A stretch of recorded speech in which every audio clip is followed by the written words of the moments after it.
Friends, welcome back. तो video के start होने से पहले आप लोग जल्दी से लाइक, शेयर एंड सब्सक्राइब कर दो। And now let's start. Part 13 की शुरुआत में हम देखते हैं लूजिया एंड शू टियान के रेस्टोरेंट आते हैं। लूजिया शू को पहले ही समझा देती है, टियान कुछ भी कहे तुम बुरा मत मानना। वो लोग टियान के पास जाते हैं। टियान उन्हें वीआईपी कार्ड दिखाती है। शू लूजिया से कहता है ये सब क्या चल रहा है। टियान शू से कहती है असल में लूजिया जितनी शातिर दिखती है उतनी है नहीं, वो बहुत सिंपल है। अगर तुम्हें उसे खुश करना है तो तुम बस उसे हॉट पॉट खिलाने लेकर आ जाओ, वो बहुत खुश हो जाएगी। शू कहता है ठीक है, मैं ये ले लेता हूँ। लूजिया टियान के हाथों से वो कार्ड लेते हुए कहती है मैं मेरे बॉयफ्रेंड के साथ यहाँ आई हूँ, तो ये कार्ड मुझे ऐसे ही मिल जाना चाहिए। टियान कहती है मुझे पता नहीं था तुम इतनी जल्दी शू के साइड आ जाओगी, तुमने मुझे धोखा दे दिया। तो क्या सिर्फ इस कार्ड के लिए तुमने बॉयफ्रेंड बनाया है। लूजा कहती है अब ये कार्ड और शू दोनों मेरे हैं। अब वो सभी साथ में बैठकर हॉट पॉट खाते हैं। टियान शू से उन तस्वीरों के बारे में पूछती है। शू कहता है तस्वीरों के बीच जगह रखना आर्ट होता है, और तुम जिसमें मेरी गर्लफ्रेंड दूसरे लड़कों को किस कर रही है वो फोटोज वॉल पर नहीं लगा सकती, मैं एग्री नहीं करूंगा। तभी टियान मुस्कुराते हुए कहती है तुम पास हो गए, ऐसे ही हमेशा जेलस होते रहना। फिर वो शू और लूजिया को बताती है मैं प्रेग्नेंट हूँ। ये सुनकर वो लोग बहुत हैप्पी होते हैं। वहीं घर पर लूजिया के पापा को उसके पार्सल्स मिलते हैं। मिस्टर लू देखते हैं वो बहुत सारे हैं, जिसमें से एक पार्सल में बुक्स होती हैं। वो खोलकर देखते हैं उसमें रिलेशन स्ट्रेटेजीज फॉर गर्ल्स नाम की बुक होती है। मिस्टर लू सोचते हैं लगता है लूजिया शू को हैंडल नहीं कर पा रही। वो शू से बात करने का सोचते हैं और लूजिया को शू को वीकेंड पर घर लाने कहते हैं। लूजिया शू को इस बारे में बताती है कि डैड ने हमें वीकेंड पर घर बुलाया है। शू कहता है चलते हैं। लूजिया कहती है क्या तुम नर्वस नहीं हो। शू कहता है नहीं। लूजिया कहती है मैं हूँ। वो अपने डैड को मना करने चाहती है, मगर शू कहता है डरो मत, कभी ना कभी तो मुझे उनसे मिलने जाना ही है।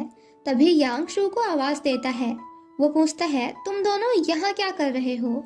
लूजिया कहती है वो बस हम एक दूसरे से रास्ते में मिल गए। यांग को हॉट पॉट की स्मेल आने लगती है।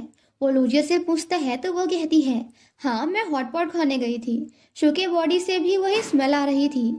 मगर लूजिया कहती है हॉट पॉट की स्मेल बहुत स्ट्रॉन्ग है, इसलिए शू की बॉडी से भी आ रही है। देखो अब तुम भी बिल्कुल ऐसे ही स्मेल कर रहे हो। तभी शू यांग से कहता है तुम यहाँ क्या कर रहे हो।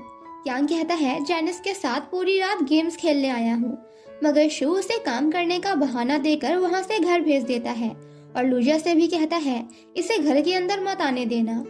यांग वहाँ से चला जाता है। अब अगले दिन शू और लूजिया मिस्टर लू के घर आते हैं। लूजिया बहुत नर्वस होती है। वो सभी टेबल पर बैठ जाते हैं। मिस्टर लू वहाँ ड्रिंक्स भी रखते हैं और शू को सर्व करते हैं। तभी अचानक वो कहते हैं मैं अपनी फेवरेट साइड डिश तो लाना ही भूल गया, लूजिया तुम जाकर ले आओ। वो एड्रेस बताते हैं, मगर लूजिया कहती है ये तो बहुत दूर है, मुझे जाने में ही बस 2 घंटे लगेंगे। मगर उसके पापा फोर्स करते हैं तो वो चली जाती है। मिस्टर लू शू को वहीं रोक लेते हैं। अब वो दोनों ड्रिंक करने लगते हैं। मिस्टर लू बातों ही बातों में शू को बहुत पिला देते हैं। अचानक उन्हें याद आ जाता है जब शू यांग सैनी के साथ झाड़ियों में पकड़ा गया था। ये सुनकर शू बहुत डर जाता है। मिस्टर लू कहते हैं 7 सालों बाद तुम उसी जगह पर मेरी बेटी के साथ पकड़े गए। क्या तुम सभी को डेट करते हो या सबके साथ ऐसा ही करते हो। क्या तुम शैनी को डेट कर रहे थे। शू कहता है ऐसा नहीं है, ये बस एक गलत फहमी थी, मैंने बस लूजिया को डेट किया है। मिस्टर लू कहते हैं अगर ऐसा है तो फिर ठीक है, मगर अगर तुमने लूजिया के रहते किसी और को डेट किया तो मैं तुम्हें छोड़ूंगा नहीं। शू कहता है प्रॉमिस, मैं ऐसा कभी नहीं करूंगा। मिस्टर लू कहते हैं तुम्हें एग्रीमेंट साइन करना होगा, वरना मैं तुम्हें अपना सन इन लॉ नहीं मानूंगा। वो पेपर लेकर आते हैं और उसे रीड करने कहते हैं, जिसमें लिखा होता है मेरे सन इन लॉ बनने के कुछ रूल्स। रूल नंबर 1, लड़के का करियर होना चाहिए, वो रिस्पॉन्सिबल होना चाहिए। शू कहता है मेरे पास वो या है। नंबर 2, अगर तुम लूजिया को पसंद हो इसका मतलब ये नहीं कि तुम मुझे भी पसंद हो। तुम कभी उसे हर्ट नहीं कर सकते, उसे कभी चीट नहीं कर सकते। अगर तुमने ऐसा किया तो मैं तुम्हें छोड़ूंगा नहीं। तीसरा, लूजिया मेरी प्रिंसेस है, तुम्हारी नौकरानी नहीं। शू कहता है वो मेरी भी प्रिंसेस है। चौथा, मेरे सारे पैसे लूजिया के हैं तो इसका मतलब वो तुम्हारे भी हैं। 5वां, लड़कियां इनसिक्योर होती हैं तो तुम लूजिया को सब कुछ बताया करो। 6वां, लूजिया को जिंदगी भर संभालना होगा। And last but not least 7, मैं हमेशा नहीं रहूंगा, तो उसे इस दुनिया में अकेले मत छोड़ना। ये पढ़कर शो इमोशनल हो जाता है। वो मिस्टर लू से कहता है, मैं उसका ख्याल रखूंगा, और पेपर पर साइन कर देता है। शू बताता है, मैं लूजिया को स्कूल टाइम से ही पसंद करता हूँ। मिस्टर लू और शू के बीच सब कुछ ठीक हो जाता है। वो लोग काफी ड्रिंक करते हैं। वहीं लूजिया शॉप पर पहुंचती है तो देखती है शॉप बंद है। वो अपने डैड को कॉल करके बताती है। डैड कहते हैं, घर वापस आ जाओ, शू ने बहुत ज्यादा पी ली है। लूजिया तुरंत घर आती है तो देखती है कि वो दोनों सो चुके हैं। तभी लूजिया के डैड उससे कहते हैं, चलो इसे अंदर लेकर। वो दोनों उसे बेडरूम में लाकर सुला देते हैं। फिर मिस्टर लू लूजिया को बाहर काउच पर सोने कहते हैं। लूजिया बाहर सोती है मगर उसे नींद नहीं आ रही थी। वो चुपके से शू के पास कमरे में जाने की कोशिश करती है मगर उसके पापा जाग रहे होते हैं। वो उसे वापस काउच पर सोने जाने कहते हैं तो लूजिया सो जाती है। अंदर शू की आंखें खुलती है। वो देखता है वो लूजिया के कमरे में है। वहाँ उसकी बहुत सारी पुरानी फोटोज होती हैं, स्कूल की और कुछ मॉम एंड डैड की भी। वो उन सभी को देखने लगता है। फिर वो बाहर आता है और देखता है लूजिया सोई हुई है। शू उसके पास बैठकर कहता है, मेरे सपने में तुम आई थी और नींद खुलने के बाद भी तुम मेरे पास हो। लूजिया मुस्कुराने लगती है। शू कहता है, तुम नाटक कर रही थी राइट? लूजिया कहती है, तुम बाहर क्यों आ गए? शू कहता है, ऐसे ही। वो लूजिया के फोरहेड पर किस करता है और फिर वहीं सोफे के नीचे सो जाता है। नेक्स्ट मॉर्निंग जेनिस ऑफिस में जाकर देखती है आज भी उसके फ्रेंड्स पूरी रात ऑफिस में काम कर रहे थे। जेनिस उनसे कहती है, तुम दोनों चलो मेरे साथ, मैं तुम्हें कॉफी पिलाती हूँ। तभी यांग भी आ जाता है और वो भी उनके साथ कॉफी शॉप जाता है। वो लोग देखते हैं आज भी उस वर्कर के हाथ पर बैंडेज लगा हुआ है। वो उन्हें कॉफी देता है। तभी वैंग उससे कहता है, हम सब वोया कंपनी में काम करते हैं, वो सामने वाली स्ट्रीट पर है। वो उसे कंपनी का कार्ड देता है। जेनिस उसे देखकर बहुत हैप्पी हो रही थी। अब वो सभी वापस आ जाते हैं। शू मीटिंग स्टार्ट करता है। वो उन्हें न्यू प्रोजेक्ट के डिजाइन के बारे में बताता है। यांग उन्हें डिजाइन दिखाता है जिसमें एक लड़का और एक लड़की होते हैं। वो उनके न्यू प्रोजेक्ट के हिसाब से बिल्कुल परफेक्ट लग रहे थे। बाकी सबको भी ये डिजाइन बहुत पसंद आती है।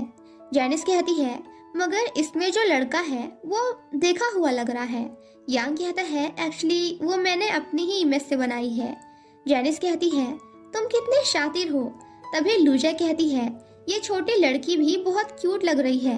अचानक शू वो पेपर लेकर उस डिजाइन को देखने लगता है और उसे समझ आ जाता है कि ये लड़की कोई और नहीं बल्कि लूजिया है, क्योंकि उसकी शक्ल लूजिया से मैच कर रही थी। वो सब कुछ समझ जाता है और गुस्से में यांग को न्यू डिजाइन बनाने कहकर चला जाता है। यांग कहता है, शू बहुत जिद्दी है, बट डोंट वरी, मैं उसे मना लूंगा। वो शू के पीछे जाता है और उसे समझाने की कोशिश करता है, मगर शू उसकी एक नहीं सुनता और कहता है, ये डिजाइन बिल्कुल अच्छी नहीं है, प्लीज दूसरी बना कर लाओ। और गुस्से में पेन फेंक कर वहाँ से चला जाता है। यांग देखता है वो पेन टूट चुका है। घर में जेनिस गेम खेल रही थी, पर उसे यांग के बिना गेम्स खेलने में बिल्कुल मजा नहीं आ रहा था। लूजिया कहती है, आज रात काम खत्म करके कल वो आ जाएगा। जेनिस कहती है, तुम्हें नहीं लगता आजकल बॉस थोड़ा अजीब बिहेव करते हैं? मैं जब भी उनके कैबिन के बाजू से गुजरती हूँ तो वो फोन में लगे होते हैं और मुस्कुरा रहे होते हैं। वो पहले ऐसे नहीं थे। लूजिया कहती है, अकेले में इंसान अलग ही होता है। जेनिस कहती है, नहीं, अब वो बदल चुके हैं। तुमने उन्हें बस एक आइडिया दिया था और उन्होंने तुम्हें बोनस दे दिया। इससे पहले तो उन्होंने किसी को 1 रुपया भी नहीं दिया था। यांग ने भी कितनी मेहनत करके वो डिजाइन बनाए थे और बॉस ने मना कर दिया। लूजिया कहती है, मुझे भी उसके लिए बुरा लगा। नेक्स्ट सीन में हम देखते हैं स्कूल में जब यांग पहली बार लूजिया से टकराया था तो उसने ये पिक्चर बनाई थी और उसी पिक्चर को यूज करके उसने डिजाइन बनाई थी, पर शू ने तो उसे रिजेक्ट कर दिया। और इसी के साथ हमारा ये पार्ट यहीं पे खत्म हो जाता है।